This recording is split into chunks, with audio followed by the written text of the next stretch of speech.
Hello guys, അപ്പം ഞങ്ങൾ തിരിച്ച് കാസർഗോഡ് വന്നിട്ടുണ്ട്. ഇവിടെ പൂരം കേട്ടോ. അപ്പോൾ എൻ്റെതാ നിച്ചോട്ടിന് ഉറക്കത്തിൽ നിന്ന് എണീച്ചതേ ഉള്ളൂ. ഞാനും ഉറക്കത്തിൽ നിന്നൊക്കെ എണീച്ച് കുളിച്ച് നിൽക്കുകയാണ്. ഇന്നലെ എത്തിയതാട്ടോ.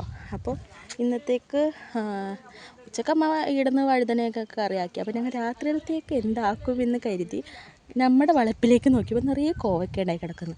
അപ്പോൾ ഉണ്ണിയേട്ടനാണ് പറിക്കുന്നുണ്ട്. അപ്പോൾ കാണിച്ചു തരാം കേട്ടോ. അത് ഫുള്ള് നമ്മളെ കൃഷി തന്നെ. പക്ഷെ ഇപ്പോൾ അങ്ങോട്ടേക്ക് പോയി കാണിക്കാൻ കഴിയൂല. കാര്യം നല്ല വെയിലും ഭയങ്കര ചൂടുമാണ്. ഇത്രയും ഏത് നോക്കിയത് ഫുള്ള് പറയുമ്പോൾ മല കാട് കൊന്ന്, പക്ഷെ ചൂട് സഹിക്കാനേ കഴിയുന്നില്ല കേട്ടാ. അപ്പോൾ ഉണ്ണനവിടെ പറിച്ചുകൊണ്ടിരിക്കുകയാണ്. ഉണ്ണേട്ടാ ഈശോയാണ് എന്ത് പോലും കുത്തി ഇത്ര കോക്ക കിട്ടി. ഇന്നും ഉണ്ട്, ഇന്നും പറിച്ചുകൊണ്ടിരിക്കുന്നതാണ്, കാണുന്നില്ല. അപ്പോൾ ഞങ്ങളുടെ ഒരു ചെറിയൊരു ലോങ് വീഡിയോ ഞങ്ങളുടെ ചാനൽ അപ്ലോഡ് ചെയ്തിട്ടുണ്ട്. അപ്പോൾ എല്ലാവരും പോയി കാണണം. Tata bye.